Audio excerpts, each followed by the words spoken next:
welcome to this series of seminars, webinars that we're organising on different international law-related issues concerning the current conflict. This evening, we are focusing on the humanitarian crisis, which people seem to say is emerging in the Gaza Strip, as Israel has entered into this ground campaign assault in self-defense. In the past few days, there are increasingly amount of warnings in the media and elsewhere that Gaza is facing a humanitarian crisis that is in part or in whole the responsibility of Israel. It's related to its targeting of civilians, according to many. So we want to dig into this whole issue about the provision of humanitarian care needs, basic needs for the civilians in the Gaza Strip particularly. We'll also touch a little bit on the situation in Israel because, of course, this is not just a conflict in Gaza, but it's a conflict that has major implications, repercussions for the people of Israel as well, which is very little talked about. The reason for wanting to focus on this as well is that the prosecutor of the International Criminal Court, Karim Khan, made an announcement on Sunday evening regarding the prosecutor's intention to put increased resources into investigating breaches of international humanitarian law and crimes under the Rome Statute. And they're going to be taking a very serious look at Israel's conduct in many different respects. And so we're also conscious that this is a disinformation war. We know that Israel is dealing with an enemy that is using disinformation as part of its strategic military goals. I think Professor Jeff Korn in a recent article said that unlike most professional militaries, for Hamas, information is not supporting effort to combat success. Combat is a supporting effort to information success. So in many ways, Hamas's strategies are designed to create information, and the information in the public sphere is intended to put pressure on Israel and to undermine Israel's military objectives. We have two wonderful speakers today to speak with us about all of these issues. Professor Chris de Kock from Brussels and Ghent. Professor de Kock is a retired colonel. He obtained his master's degree in the fields of aeronautical and military science, law, political science, public management, security, defense, and international relations and diplomacy. So, Chris, it's wonderful to have you. Thank you so much for joining us. And we have Dr. Eli Rettig from the Department of Political Studies at Bar-Ilan University. He is an assistant professor there and a senior researcher at BESA, the Begin Sadat Center for Strategic Studies, an expert in energy geopolitics and environmental security. He teaches at the National Security College in Israel and was a former researcher at the Institute of National Security Studies in Tel Aviv. So, Eli, thank you for joining us. Gentlemen, before we jump into the questions, for our audience, we're going to have a discussion. I will have a conversation with our speakers to explore legal issues for about 40 minutes, hopefully, and then we're going to open up for Q&A. We do probably intend that we will go a little bit over time. I think we'd like to wrap up by 8:15 at the latest. But people, of course, free to leave after an hour if they feel they want to. We've got a lot of material to cover, but do save up your questions, share them in the chat. Sylvia will manage the Q&A session after we've had our discussion. By way of introduction, I just want to read from a recent article of October the 27th from the Arab Center in Washington, D.C., which I think just highlights this issue. According to the Arab Center, it's impossible to count the number of reports and studies that have reported on the unbearable conditions of life for Palestinians living in the Gaza Strip, especially since Israel imposed its siege on Gaza in 2007. Okay, so that's the context. Israel has imposed a siege which has created an open-air prison, which now, in the context of the targeting and the ground offensive, has become an open-air graveyard. After almost 3 weeks of near constant Israeli airstrikes in a small and densely populated territory, almost 7,000 Palestinians have been killed, at least 3,000 children, 20,000 injured. And now we get to the point. Palestinian lives are not threatened only by airstrikes or a potential ground invasion, but increasingly from lack of food, water, fuel, electricity, sanitation, and health care. Palestinians, as more homes, schools, and hospitals are damaged, Palestinians have fewer places in which they can shelter. Fuel stores are nearly empty, rendering the remaining few functional generators, including those sustaining life care at hospitals, being threatened to be shut off. And then there's the whole mental health trauma which the people are suffering. So we want to dig into the factual situation on the ground and what are the legal implications, and how do we tackle these issues. A recent legal article by two professors in Australia made a number of claims, and I say this by way of background. We're going to get into this. First of all, Israel's call on the residents of Gaza to evacuate to the south is insufficient, it's unrealistic, and it's potentially illegal. International law requires Israel to allow and facilitate rapid and unimpeded passage of humanitarian relief for civilians in need. Okay, so the claim is that Israel is solely, or at least primarily, responsible for humanitarian needs of the civilian population. Starvation of civilians is a war crime, and yet Israel has unlawfully imposed a complete siege of Gaza in response to the Hamas attacks. The evacuation is imposing an impossible strain on infrastructure, and Israel is required to allow rapid humanitarian relief. So again, the image is presented that it's Israel is responsible. So I think to kick this off, Chris, I wonder if you might just help us understand basically the principles of international humanitarian law, IHL, the concepts of the just cause, when is it justified to react in self-defense, and the concept of just means. What are the means that Israel in its self-defense is entitled to use? I think just to kind of sketch for us the legal context. Yes, I hope everybody's doing well. Good evening from Brussels, and Andrew, thank you for having invited me. It's a pleasure and a privilege to participate in this webinar on a topic that is very actual, and that indeed, as you mentioned, due to misinformation, we need to get things straight, also in terms of international law. So there are basically, as a preliminary matter, two issues that needs to be clarified in view of what you read and see in the press. And the first one is the one you mentioned. It's basically, is there an inherent right of self-defense against Hamas?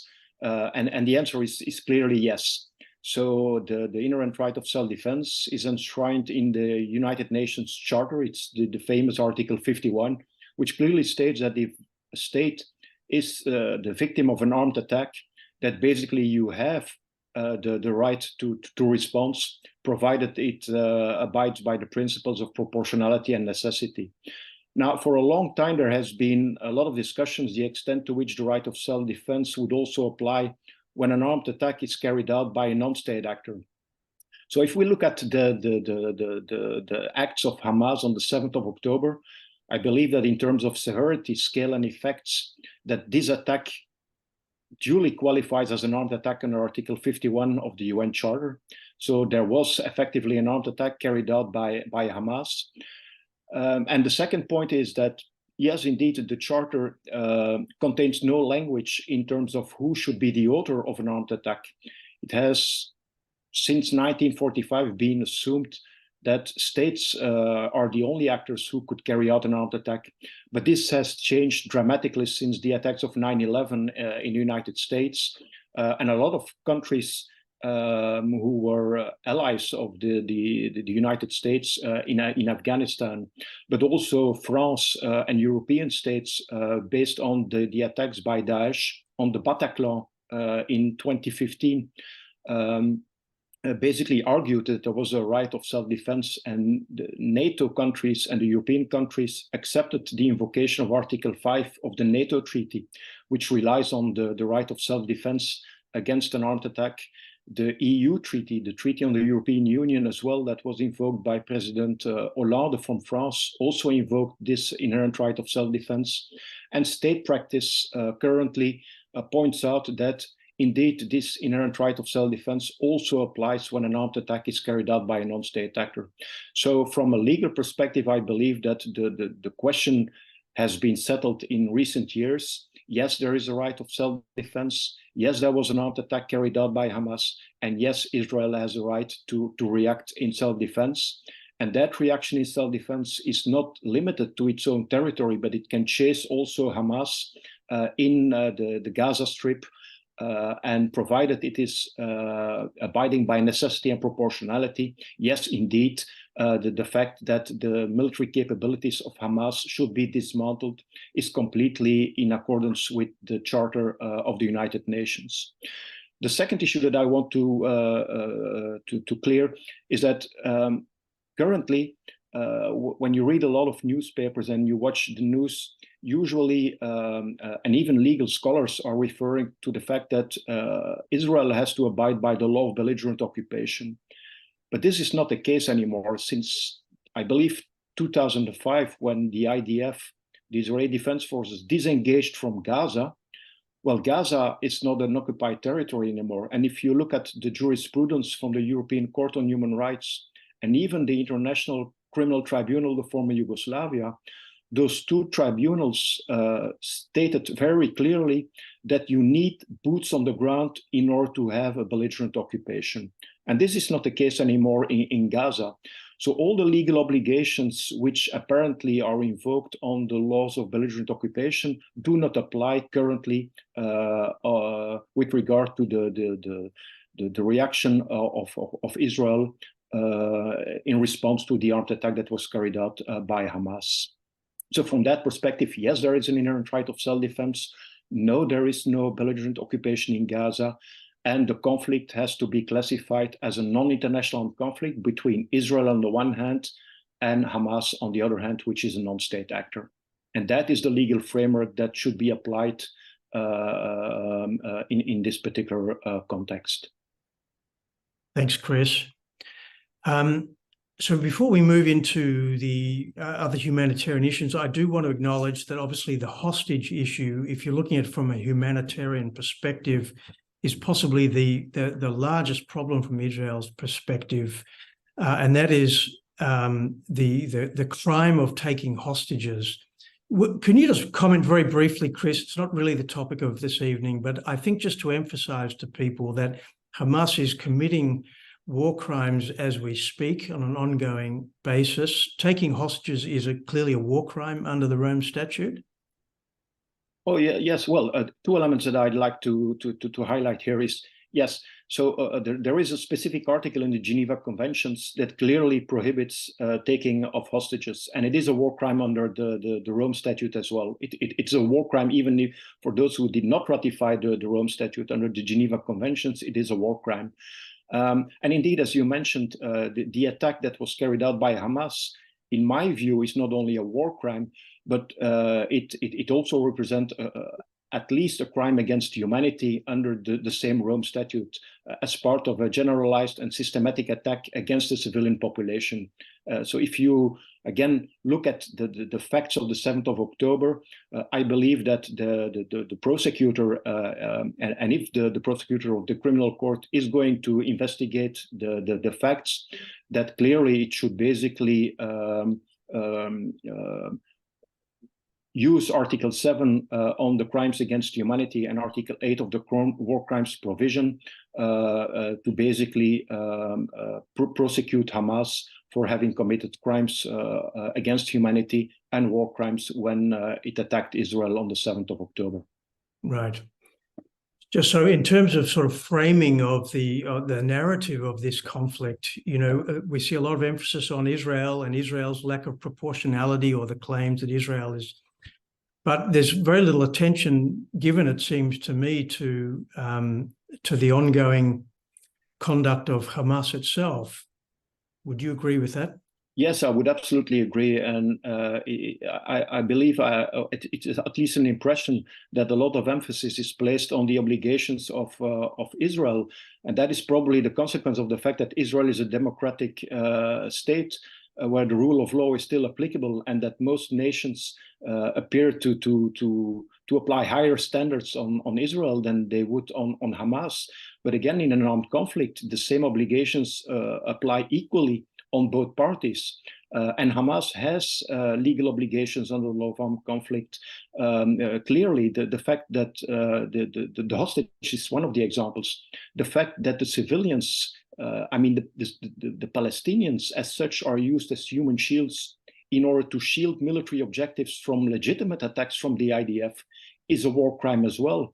The fact that Israel demanded, in accordance with the law of armed conflict, to evacuate from areas where the hostilities are ongoing, and that Hamas is basically claiming the exact opposite and asking the civilians not to leave the area and sometimes to prohibit them to leave the area is clearly a war crime as well. So from that perspective, yes, I agree with what you just mentioned. Thanks, Chris. Well, let's turn to the situation on the ground. Ela, I'd like to turn to you.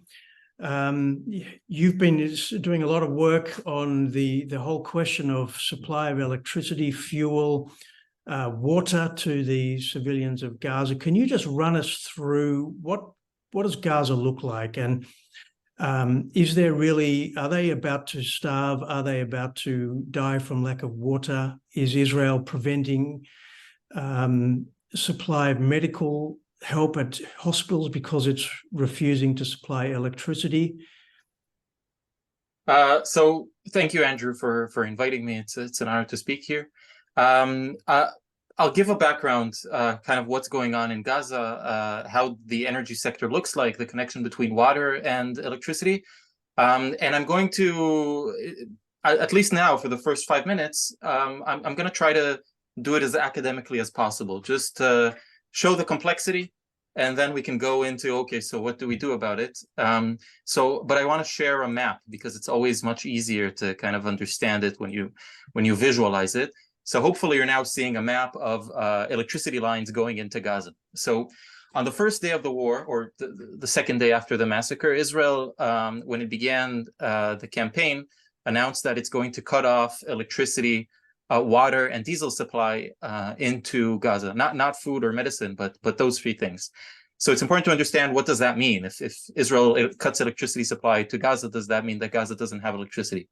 So on a regular day, before these events of October 7, around 50% of the electricity in Gaza comes straight from Israel through 10 power lines that you see here. The electricity it's about 120 megawatts every day. The electricity is given to Gaza at no cost. Hamas doesn't pay for it. Technically, the Palestinian Authority in the West Bank is supposed to pay for it, but they refuse because they don't want to support Hamas. And so the debt just accumulates and eventually is forgiven every few years. We can go into why Israel provides it for free and the complexity of it. But what is important to understand is that this is 50%. So on the day on October 7, most of the power lines going into Gaza were damaged. So they were damaged because of Hamas rockets. This often happens when there's a rocket exchange. A lot of the rockets hit the electricity grids themselves, and thus they cut themselves off of the electricity. But then Israel is quick to repair it. This time, the Israeli electricity company said, we're not going to repair it, and we're not going to allow additional electricity into. So that's 50%, and that's what Israel cut. The other 50% is generated locally. 25% is with a power plant in Gaza that runs on diesel fuel. And the other 25% is a wide spread of small-scale diesel generators that people have in their houses. The hospitals, the desalination plants, they all have these small-scale diesel generators, so they're not connected to the main grid, even if there's no electricity at all. So long as they have diesel, they have electricity. And of course, Hamas bases, underground bases, they all have these small-scale diesel generators. And other than that, Gaza has one of the largest penetration of solar panels, solar energy in the world. 25% is during the night. It's the diesel powered, but during the day, it's the solar panels, rooftop solar panels. So this means that, generally speaking, Gazans who can afford it have their own means of electricity. And the reason is because even on a day-to-day basis before the war started, Gazans are used to not having a lot of electricity. On an average day, average citizen in Gaza would get between 4 to 8 hours of continuous electricity during the day from the main grid.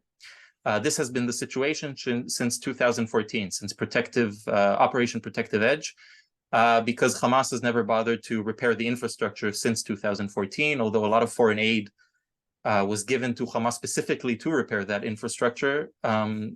The money went somewhere else. So because of that, the Gazans that could afford it took care of themselves. So they bought the small-scale diesel-powered or the rooftop solar panels, and they are off-grid, which means that even if Israel cuts the electricity, even if the power plant stops to work, around 25% of Gaza is still electrified, which means hospitals still have electricity, small businesses, government buildings, and of course, Hamas headquarters, so long as they store diesel, and according to assessments, they have stored diesel for the underground bases of Hamas for at least 4 months ahead, they have electricity. And the people who are suffering are basically whoever is not Hamas or not connected enough to Hamas to receive diesel from them, because diesel is not running out for Hamas, it's running out for the rest. Now, you can see that on day one. So the day that Israel, I said, right, there was a power plant that provides 25%. The day that Israel announced that it's cutting off diesel supply, that same evening, Hamas announced that there's no more diesel for the power plant, and the power plant shut down. That is unlikely. That's not how diesel power plants operate. They need at least 4 days worth of storage in order to operate. So if at the same evening that Israel cuts off the diesel supply, the power plant is off, it means Hamas shut it down and just depleted all of the diesel from the power plant, presumably for their own bases, which is a common wartime measure, but it means that most Gazans suddenly lost electricity because of that. And so only the ones that have the small-scale generators sell electricity to their neighbors. It's a very unregulated market. Now, so where is the main problem here? And that's where the complexity lies, is the issue of water. Because the hospitals have small-scale generators. The people who can afford it have small-scale diesel generators and solar rooftop panels. The Hamas bases have, but the problem is the water supply, because the water doesn't run through the pipelines without continuous electricity from the main grid. And that's where the issue is. So even if Israel, according to international law, let's say Israel is considered an occupying force, it is not required to provide electricity, but it is required to provide water. But water and electricity are mixed together, because without electricity, water doesn't flow. The reason for that is that on a regular day, only 10% of the water in Gaza comes from Israel. 90% of the water in Gaza is local, so it's drilled from local aquifers. The problem with that is that the vast majority of that water that is drilled from local aquifers is undrinkable. It's not fit to drink according to standard UN measures. It's salty and it's contaminated. One of the main reasons for that is because it's so unregulated and so lawless in Gaza that just everybody who can and have the means to it, they just drill their own well. In their backyard, they sell water to their neighbors. And because everybody is drilling into the aquifer, a lot of sewage water seeps into it and it contaminates the aquifers. So most of that water is undrinkable. It needs to go through water treatment plants. Gaza has several water treatment plants, as you see in these in this map. They were built by EU and the UN Development Program. But again, they need electricity. They have their own small-scale diesel generators, but the question is, once they run out of the diesel, then they can't purify water anymore. And so because of that, Israel had to very quickly into the war, despite its claim that it's going to cut off water, it resumed water into Gaza because otherwise you're not meeting the basic criteria of international law. And so that means that most Gazans rely on water trucks and filling in their own jerrycans and containment to have their own water. And that's the situation. And so electricity and water can't be divorced. And diesel is used to generate electricity. So diesel, electricity, and water are mixed together in the case of Gaza, which complicates everything very much. Now, the issue about diesel is that you don't actually know how much diesel is in there in Gaza currently. The IDF showed satellite imagery of silos that have around 500,000 liters of diesel. And the argument is that underground in the bases, there's another million liters of diesel. It's very hard to confirm and it's very hard to assess. But if there is 1.5 million liters, then that's about 4 to 6 months worth of electricity generation for, if you give it to the hospitals, if you give it to the desalination plants and the Hamas headquarters. So that's the current situation in Gaza. It complicates everything. I will say the last thing before we move on is that a lot of these problems were supposed to be solved in the very near future. In the past year, the Israeli government, despite being the most right-wing Israeli government in its history, has approved a number of projects that were meant to solve a lot of Gaza's electricity and water problems. In June, Israel, for the first time, approved the development of the Gaza Marine Field. First time in 20 years, this government approved it. The idea was that Gaza will be able to develop its own gas field. It's a very small gas field, but it's considerable for Gaza because then it can use its own gas to generate its power plant. And this project called Gas for Gaza, which was supposed to bring also gas from Israel and to upgrade their power plant. Instead of running on diesel and only generating 65 megawatts, it was supposed to run on natural gas and generate 600 megawatts.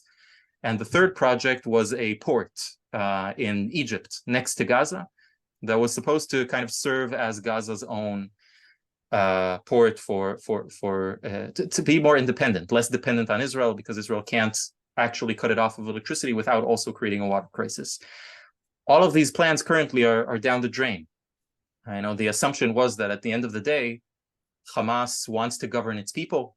It wants to provide a better infrastructure for its people. And so the government believed in it and decided to create these trust building measures. All of them are currently down the drain, but hopefully in the future, whatever Gaza looks like in the future, these projects will help it become more independent in terms of electricity and infrastructure. Eli, thank you so much. That's been extremely helpful. So, I mean, one of the big questions is, how can it possibly be, since Hamas came to power in 2007 and even since Protective Edge 2014, that Hamas, which pretends to be the government in the Gaza Strip, has not built the infrastructure, the water, the electricity infrastructure that would normally be the case for a government. And despite the funding that you said has come from the UN and others, how much money has been poured into Gaza in the last decade or so? And that's a contentious issue. A lot of money has been poured into Gaza, mostly from Western countries. Mostly the US is the biggest donor, the EU, and both through the EU structure and through individual EU members. Much more, by the way, than much more than any Arab state or Gulf state. A lot of Western money is poured into. So any infrastructure that does exist the water desalination plant, the water treatment plants, the pipelines that Hamas members dug up from the ground, as they showed in their video, and made rockets out of it. All of that is UN, EU, US funded projects. Whatever was given directly to Hamas was not used for the purposes that was given. The money disappeared, the concrete disappeared. Apparently, in hindsight, it all went down to its underground city. But that's the story of Gaza, that the money doesn't get to Hamas used a lot of the resources it got for its own needs, not for state building. At no point did they engage in state building or state capacity. The only things that are reminiscent of a state is built by others, not by Hamas.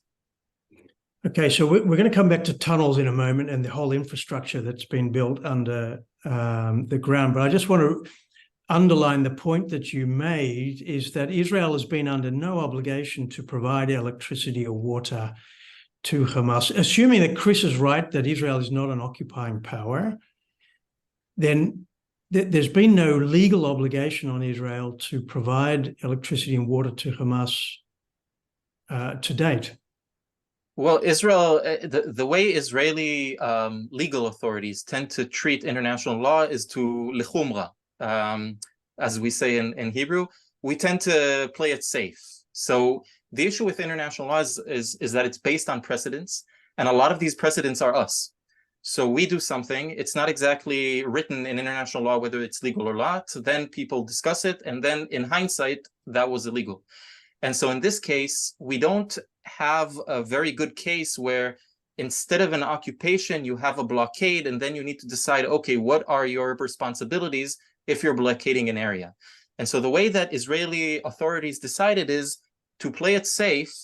Although we are not occupying it, we will meet the obligations as if we are occupying Gaza. And those occupations are to provide water, not necessarily that you provide, but you allow the provision of water, food, medicine, not electricity. Electricity is not part of the obligations. But again, in this case, without electricity or diesel to provide their own electricity, you do not have the water because the aquifers are contaminated. So that complicates the whole thing. And that's why one of the reasons why Israel tried to promote these plants that I showed earlier, gas for Gaza, etc., so that they can generate their own electricity, and Israel won't have to provide them so much of this free electricity that sits on our infrastructure that costs us money. Well, I just think it's really important to clarify this point for people because, and Chris, I'd like you to jump in and just confirm for us that, you know, as Israel is not an occupying power, I think it's important that people are aware that all that Israel is doing and has been doing and was planning to do is a generosity in a way from Israel towards Gaza to help Gaza become what it could be. Am I right in that assessment? Well, I mean, for me, the legal situation has always been very clear. To the extent that you are not an occupying power, you're basically not bound by the laws of belligerent occupation, as we find them back in the Hague Convention and in the Fourth Geneva Convention. So basically, if you provide on top of your legal obligations resources to an area for which you carry no strict legal obligation, well, all that is a plus. Absolutely. Yeah. I think one of the things that complicate this so much and what makes international law not 100% adequate to the situation is, on the one hand, you have an area that is not physically occupied. There's not a single Jew or soldier in Gaza before this war began. And there is a governing authority that was democratically elected in 2005 by Hamas. But this governing authority refuses to govern the people in the sense of what a state owes its people, which is basic supplies, etc. The way Hamas sees it is, we are under no obligation to give these services to the population. It is the obligation of the UN and Israel to give these basic services. So you technically have a governing authority there, but it does not want to govern. I think Sylvia has a video, maybe we should show it. It was filmed 4 days ago. It was Abu Marzouk, he's a senior official Hamas member, was interviewed in Russia Today. Russia Today is this Russian propaganda television show. But he was interviewed and was asked, why don't you let Gazans go into the tunnels to avoid being bombed by Israeli Air Force? And that's essentially what his answer. That's not our obligation. That's Israel's and the UN. So maybe, I don't know, Sylvia, if you have that clip, maybe that could shed some light. Yes, just 1 second, please.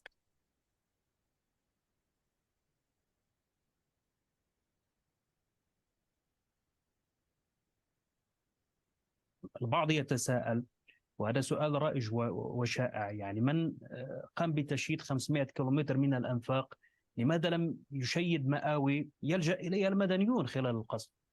نحن شيدنا الأنفاق لأنه لا نملك ما ندفع به عن أنفسنا من القتل والاستهداف. هذه الأنفاق من أجل أن نحمي أنفسنا من الطائرات، نحمي مقاتلين من الأنفاق.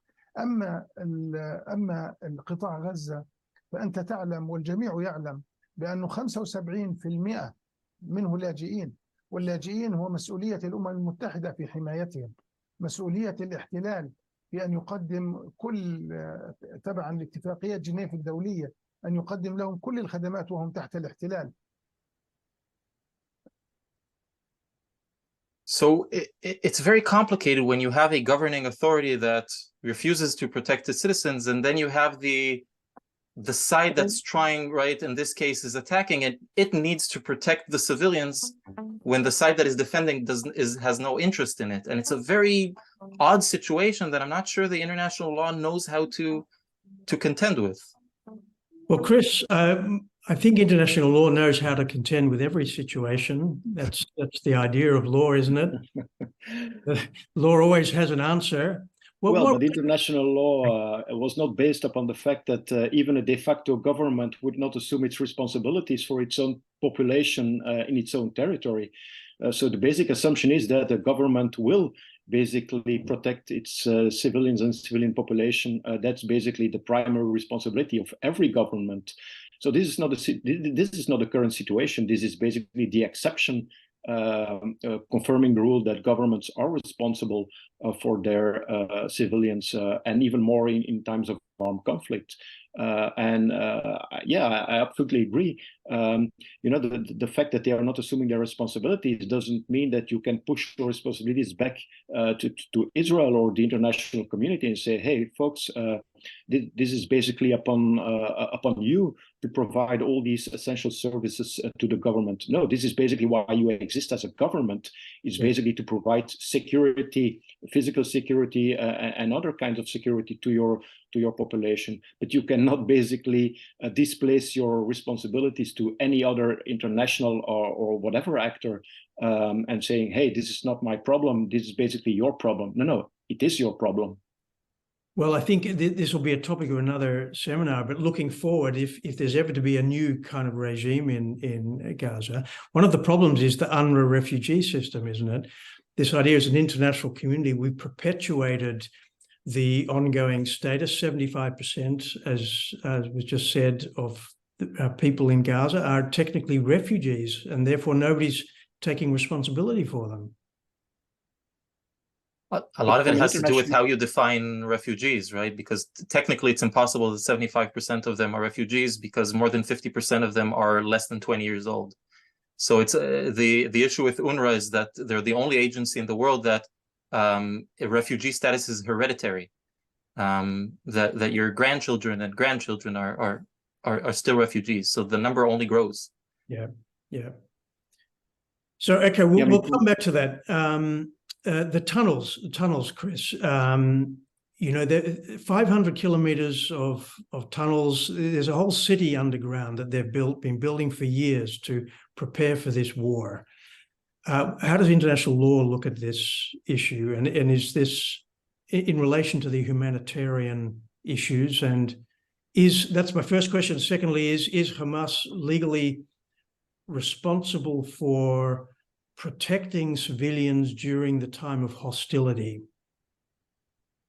Well, so two questions on the tunnels. I would refer, there is Daphne Richmond Barak, who wrote a very interesting book on the tunnel system and the legal aspects of it. So the entire tunnel city, or the tunnels 500K or how long they may be, from an IHL perspective, from the international humanitarian law, that constitutes a clear military objective. I mean, by their use, they effectively contribute to the military action of Hamas, and Israel has definitely a concrete and direct military advantage to be gained from neutralizing or destroying these tunnels, which are basically the main refuges of Hamas. So from that perspective, trying to positively identify where the tunnels are and to strike them with artillery or with airstrikes is absolutely legitimate. Again, these are military objectives. The problem, of course, is that Hamas, as we already said, is basically installing their C2s in the basement of hospitals and other protected objects. And that makes, of course, the equation for Israel very difficult in terms of proportionality assessment. Again, you're facing an enemy who is disregarding all its obligations under IHL, but that does not displace you from your obligations. So Israel continues to abide by its obligations. And I know the International Law Department lawyers from the IDF very well. So they know very well how they have to assess military objectives, how the precautionary measures work in that kind of environment, and how proportionality works.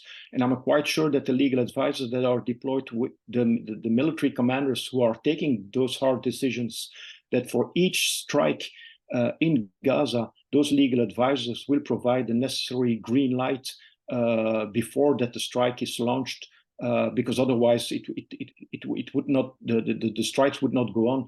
So from that perspective, I'm not too worried. On the evacuation, yes, of course, the defender, and again, defender in the sense of not based on the attack of the 7th October, because there, of course, Hamas was conducting the armed attack as the attacker. But in the context of the hostilities, if Israel is striking military objectives in Gaza, yes, as a defender position, Hamas has the obligation to avoid to place military objectives in the vicinity of civilian objects, and in particular of civilian objects that are protected under the law of armed conflict, such as schools, such as hospitals, even UN compounds. So that's a blatant violation, and you need to evacuate the civilians from those areas. So that's also a primary obligation of the defender, in this case of Hamas. So again, you cannot push your obligations away to the attacker and say, hey, this is basically our problem. This is the... Well, it is, of course, also a matter of concern for the IDF, but it is primarily an obligation of Hamas to ensure that civilians evacuate from those places, and that they do not place their military objectives in the vicinity or even in or under civilian objects. Absolutely. So, in which they've done deliberately. So Israel has been criticized heavily for its call on people of Gaza to evacuate to the south. It's even been described as illegal, whereas the purpose of the call is to get them out of the conflict zone. I mean, is Israel acting illegally here? On the contrary, I mean, if you look at the additional protocols on the Geneva Conventions, Israel is not bound by it, but it is a rule of customary law. One of the obligations is basically to provide an effective advanced warning unless the circumstances would not permit. And this is what Israel is doing. It is basically giving this effective advance warning and saying, hey, folks, you need to evacuate from this place because this is a military objective. And in the near future, we will probably strike that military objective. So in order to avoid collateral damage to the civilian population in Gaza, Israel is complying with this one of the primary legal obligations in terms of precautionary measures. So it's all the contrary to what has been argued in the press. Okay, thanks, Chris. Eli, question for you. So all of the humanitarian aid that's been called to come in is coming through the Rafah Gate, which is the border between Gaza and Egypt. One of the claims is that Israel is somehow preventing fuel from coming in because it doesn't want it to be diverted by Hamas. What's the situation there?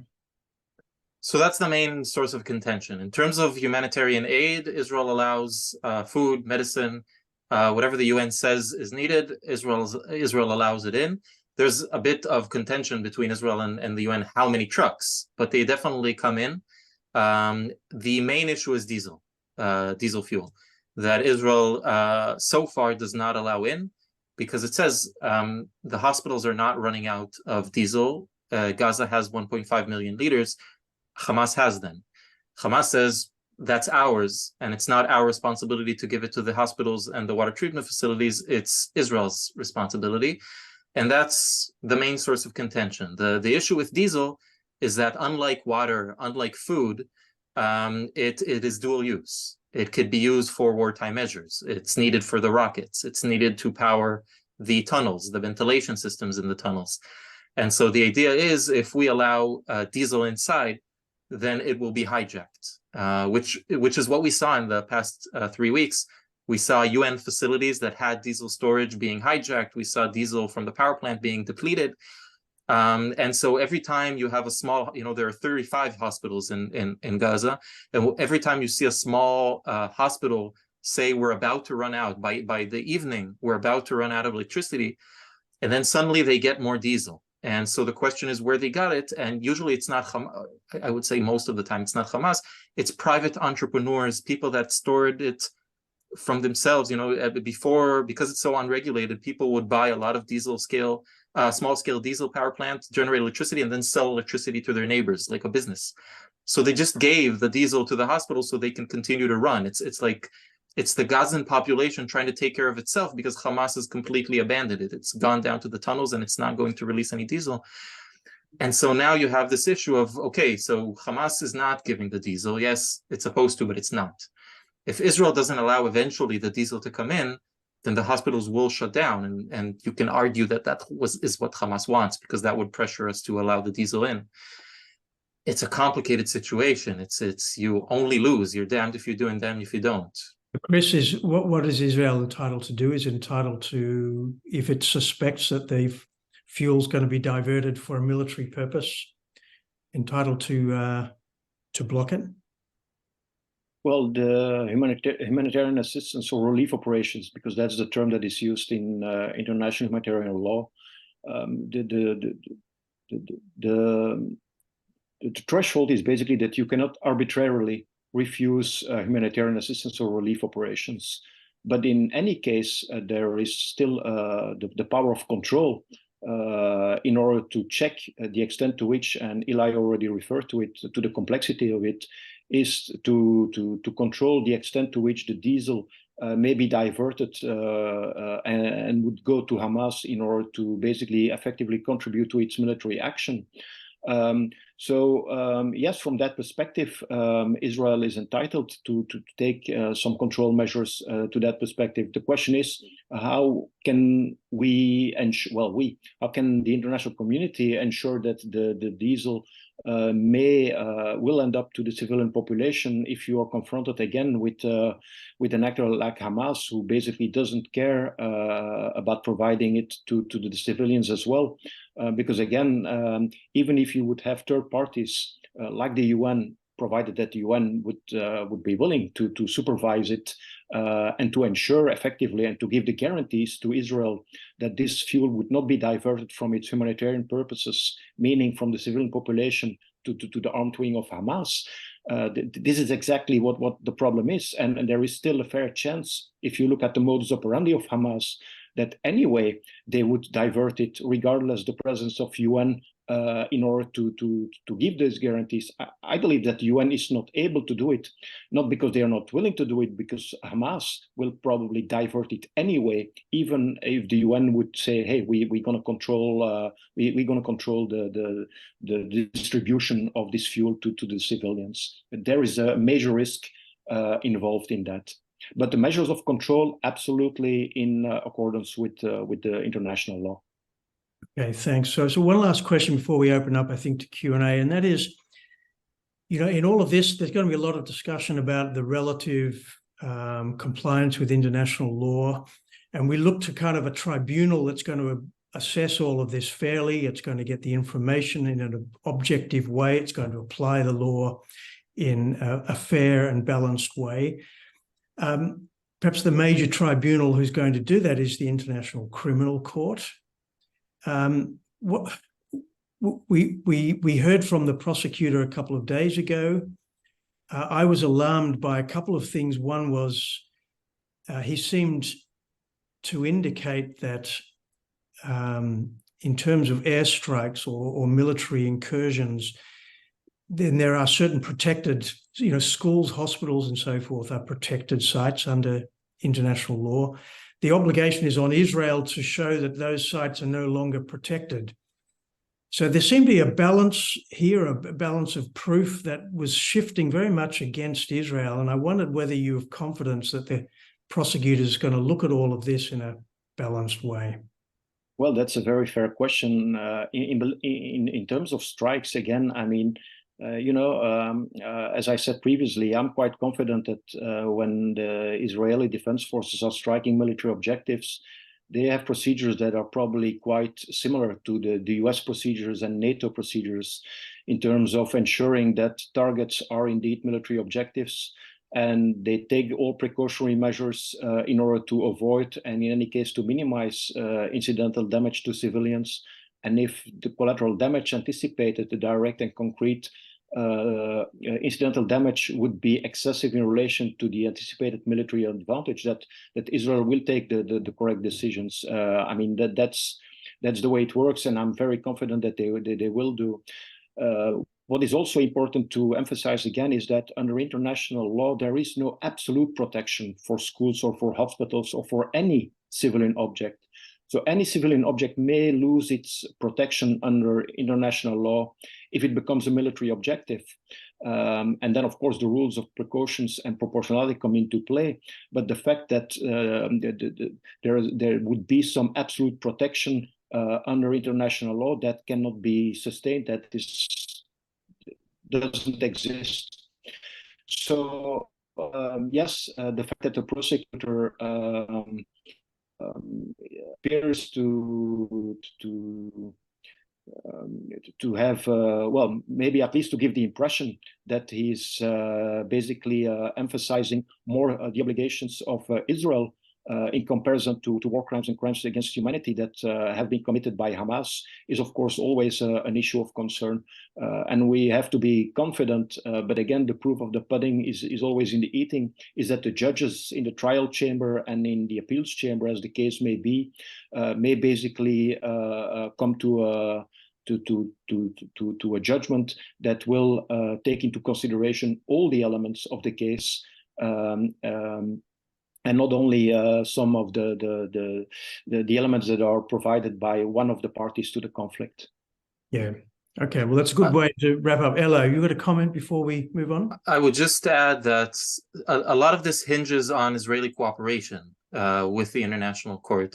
This is just my opinion, and I know it's a very divided issue in Israel, and not everyone agrees with it. But the issue of whether Israel should cooperate with the International Court and provide it with the documentation and the proof. Some people say that the Goldstone report back in 2009 that was very condemning against Israel for its Gaza report was, at least that's what Goldstone's team argued, was because Israel did not cooperate and did not give them any information. And so they only relied on Hamas information. I hope that Israel will kind of learn the lessons from that and do cooperate and do give these evidence to the International Court. I understand why Israel does not want to do it. There's a sense that is rather justified, but it's a sense that the court is biased. They're not there to actually make a judgment, but they already decided that Israel committed war crimes, and now they're just trying to prove it. So I understand why Israel is reluctant to cooperate, because by cooperating, you legitimize a report that you believe will already condemn you before it was written. But I think that in this case, Israel is doing the best it can to maintain within international law, so it has a case to present.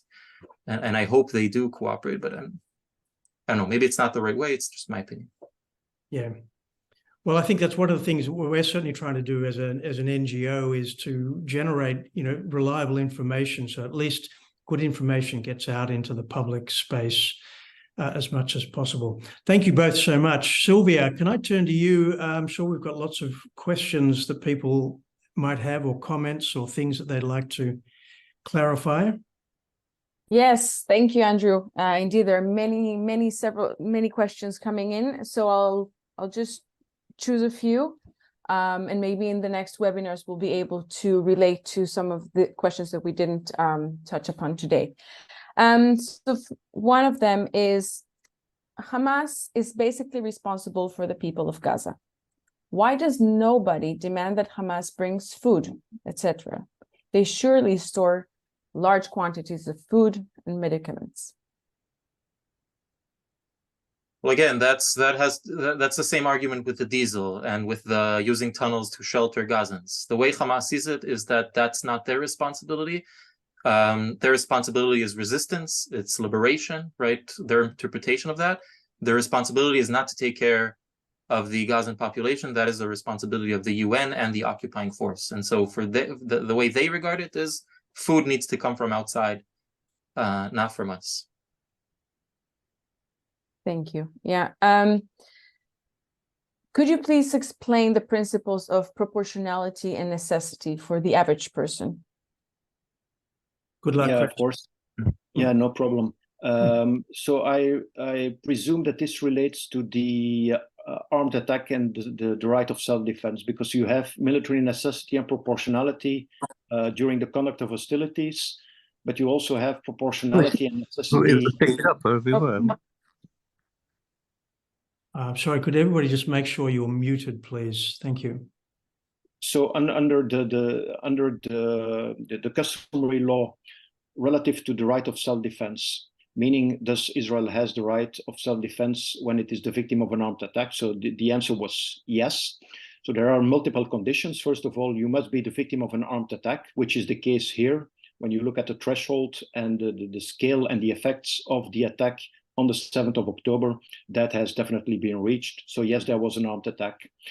Now, of course, the International Court of Justice in its case law added two additional conditions. It's basically that of necessity and that of proportionality, meaning that basically the armed response is basically necessary in order to basically react in terms of what needs to be done in order to repel the attack from Hamas. And it is clear that the only way, at least in my view, the only way in which basically it was possible to. Unfortunately, Chris. We're losing him. We lost Chris. Yeah. In order to repel that armed attack. Chris, we're losing you a little bit. If we can't hear Chris, then I'll add something until he's connected back. Okay.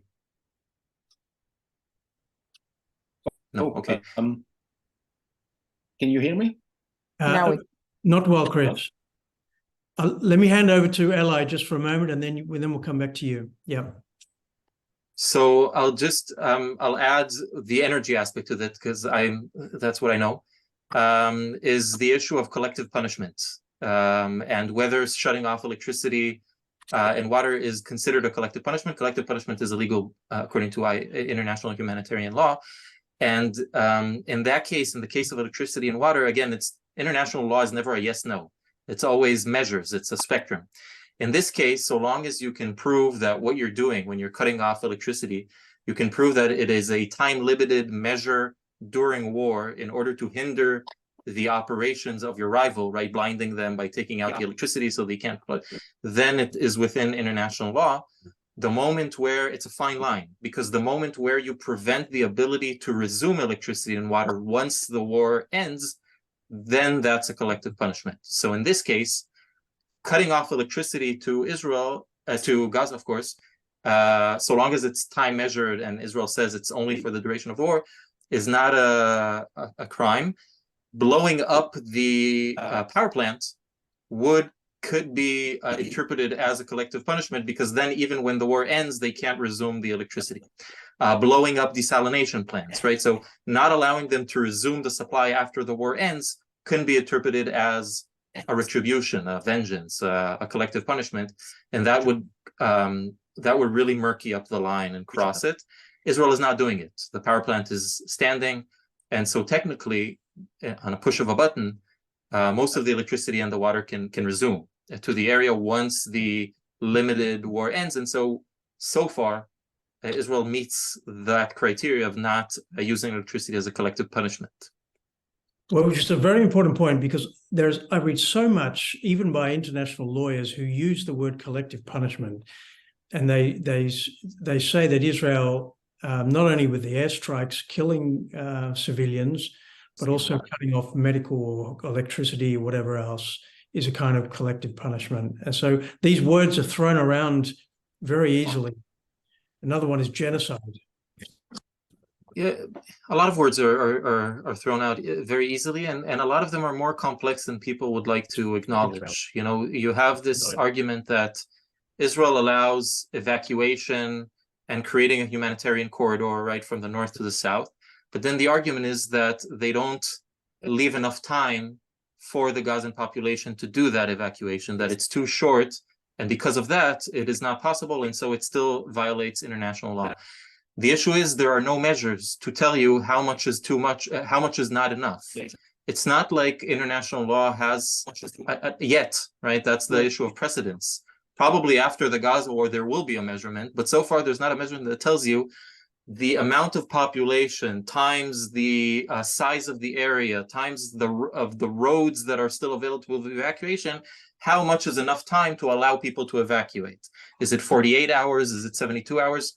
There's no such measurement. So saying that Israel is violating international law because it's not giving it enough time assumes that there is a measurement for how much time it should give, and there is no. So Israel is really kind of walking in the dark here regarding what international law actually allows it to do and what it doesn't. And as Chris said, there are a lot of legal experts within the IDF that constantly advise the high brass military officials, and again, lechumra, to just in case, they make it even more, just in case, don't do that, don't do this, allow them another day, because you're really, a lot of these laws that in a year there will be a report, and then they'll say, in hindsight, that was illegal.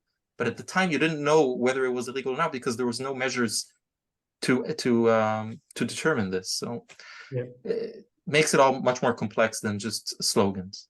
Thank you, Eli. Yep, Sylvia. Yes. So I think Chris is back, right, Chris? I am. Okay. I don't see you hiding, Chris. Where are you? There you go. Okay. Yeah, gotcha. So we have excellent comments here. Can you hear me well? Yes, very well. Okay. Okay. So there are a few comments. Let me see what other questions we have. Just one second. Okay. So could you please share how much support does Hamas have inside Gaza from the people of Gaza? And also, why are the people in Gaza considered refugees?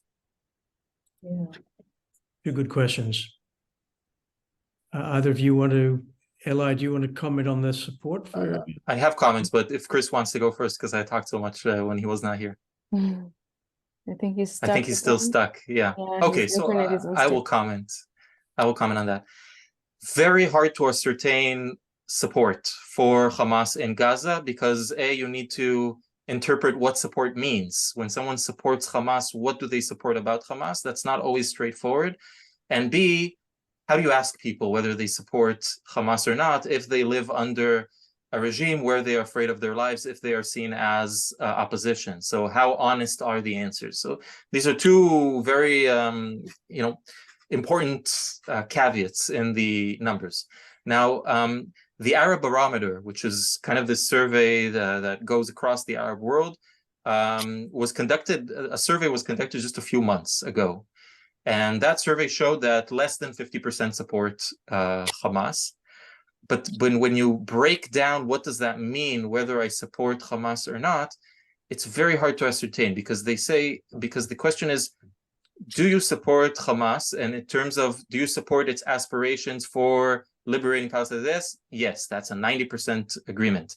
Do you support the fact that Hamas is governing you? Then that's where the numbers drop. So they're very supportive of the resistance. This idea that, unlike what, in Gaza, 75% of them consider themselves refugees. They are not originally from Gaza, even though they were born in Gaza. Their parents were born in Gaza. Their grandparents were not born in Gaza. So for them, they have the key, right, to the original house, or a mock-up key. And for them, the only future is a future where they go back.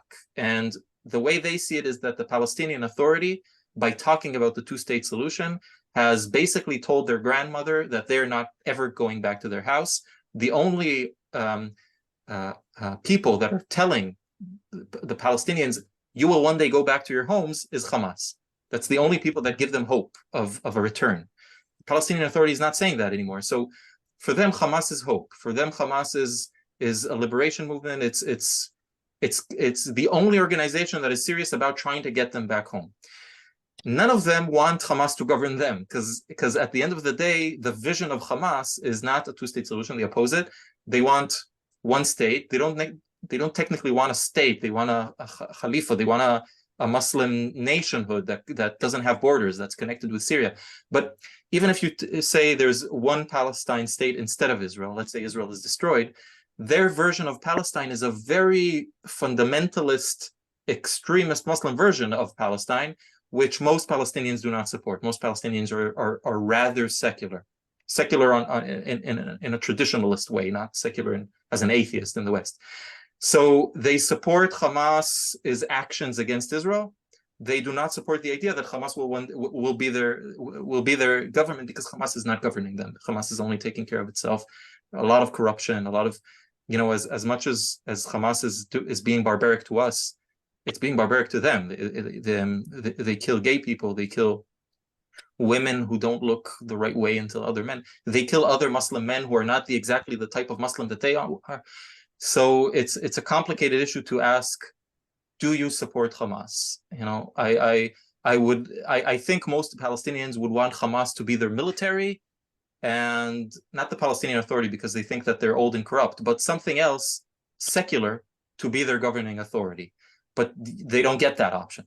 It's either a corrupt Palestinian Authority that's telling them that they will never go back home, or a religious extremist government, Hamas, that is giving them hope. Those are the two options that Palestinians have, and it's not a good place to be in.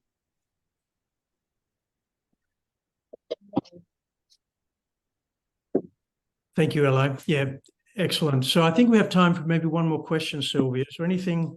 Yes, there's a very interesting question that that has been asked a few times, so I'll take one of them that really summarizes most of the questions on this topic.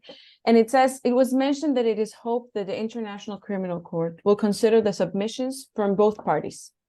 But doesn't this actually draw a false equivalence between, on one hand, a sovereign state committed to the rules of law, and on the other, an internationally proscribed terrorist group, Hamas? And furthermore, terrorists don't care about the law, so how does the ICC adjudicate on this party on this regard, on the other party in this regard? Okay, so those are excellent questions. I wish Chris was here to answer that. Yeah. Can I just kick off on that, and then Eli, you can jump in. But I mean, the criminal court is supposed to be an independent organization. The prosecutor has a task and has an oath to investigate. It's a bit like the police. It's not a case of hearing from both sides. It's a case of independently investigating whether or not crimes have been committed either on the territory of a state party or by a national of a state party. And in order to do so, he has to go out and get the information that he needs in order to substantiate or prove a case. But obviously, he's going to come up against a whole lot of problems here, one of them being that Israel, at least so far, does not cooperate with the court and has been unwilling to supply information to the court. This is the dilemma that Eli is talking about. So, inevitably, if that's the case, it's going to have biased information in front of it. It's a bit similar to what's going on in the International Court of Justice at the moment in The Hague, where 100 states are providing damning evidence about Israel, and then 1 or 2 states are providing some evidence in support of Israel. It's an overwhelmingly hostile environment. But the prosecutor of the criminal court has an obligation to objectively and independently examine the case. And as Chris mentioned, that will be tested by the judges of the court if it ever gets as far as becoming a prosecution. Correct. Yes. So again, just to add to it, the comments that we got, the questions, is exactly the type of debate going on in Israel. Are we legitimizing it? Are we creating a false equivalent by cooperating and submitting files like Hamas as if we're on the same grounds, as if we have the same responsibilities? The past examples have shown that when Israel does not cooperate, the report is written anyway, and the report is that much scathing. Now, you can argue, okay, but the report is not legitimate because one of the sides did not cooperate. But I'm not sure that's how other people see it when they read the report. They don't. So I think in this case, it's the virtues outweigh the faults of cooperating in this case. But again, I leave it to the legal experts to decide about that. So, Chris, did I hear you there somewhere? Yeah, I believe I tried to connect. I'm connecting now with my iPhone because I have a problem apparently to connect with. Well, we can hear you. That's great. All right. So maybe you can give us some wrapping up words on the ICC. Yeah. Yeah. Well, I think we discussed it already briefly during the webinar. Again, the fact that Israel is not recognizing the jurisdiction of the court doesn't mean that the prosecutor is absolved from conducting an independent and impartial investigation. So basically, the fact that even if Israel would decide not to cooperate with the court, the prosecutor still have to make a case that effectively war crimes have been committed, if that's the allegation that Israel committed them. And again, it will have to come with a proof based on the facts. It will have to identify what are the specific facts for which, because you cannot claim in general, well, Israel is committing war crimes in a general way. No, I mean, if a crime has been committed, you must bring the proof of the facts, and then assess the law, and then basically assess the extent to which the case, or the facts of the case, are going in whatever direction. And that is not dependent on the cooperation of Israel or not. I mean, the prosecutor has the duty to impartially conduct an independent investigation based on the facts of the case. And again, the way the prosecutor needs to investigate the facts, that's of course the responsibility of the prosecutor in the first place, to ensure that he or she has sufficient proof to go to the pre-trial chamber, and then to see the extent to which the pre-trial chamber considers that there are sufficient elements that may bring the case before a trial chamber as such. And then again, the bench, the judges on the bench will assess, again, based on the case of the prosecutor, but also based on what the defense may argue. And here the question will be, will Israel cooperate or not with the court? But again, those judges as well need to ensure that whatever they decide is indeed complying with the facts as they were established on the ground. And that remains to be seen, the extent to which the court will go that way. Thank you, Chris. So just, I think, to wrap up, we've come to the end of our session. I want to thank both of our speakers, Professor Chris de Kock and Dr. Eli Rettich. Thank you so much, both of you, for investing your time. I think it's important because Israel is on trial in a way in the public, in the media, not just in the courtroom. And so we're all, I think, have an opportunity as well as responsibility to speak into our constituencies, into our spheres of influence where we can. And so we need the information, we need the facts and the arguments which you've provided to us. So I think we close this by encouraging all our viewers and listeners to really capture and internalize what we've heard tonight. We will publish this interview, so it will be available. You can share it with others and really use it and take it and with confidence speak out on these issues. Write to your member of parliament, write on your publications, write on Facebook and wherever else you might happen to be. If you have questions, you're always welcome to contact us at thinc, and we're here to support you and help you and to connect you with experts like we have this evening. And finally, just like to encourage you to support our work. We need your financial support as well, so do make a donation to thinc. The information is in the chat, thinc-israel.org. You can find out more about thinc and get the message out. So thank you all so much. And we wish you, Eli, in Israel especially, every blessing. Thank you. I know it's a very difficult time and we're with you and supporting you. So I hope you feel encouraged. And if there's anything we can do for you, please reach out to us. Thank you. Thank you. Thanks I so appreciate much. your support. Thank you. Well, good evening, everybody. Good morning. Good night.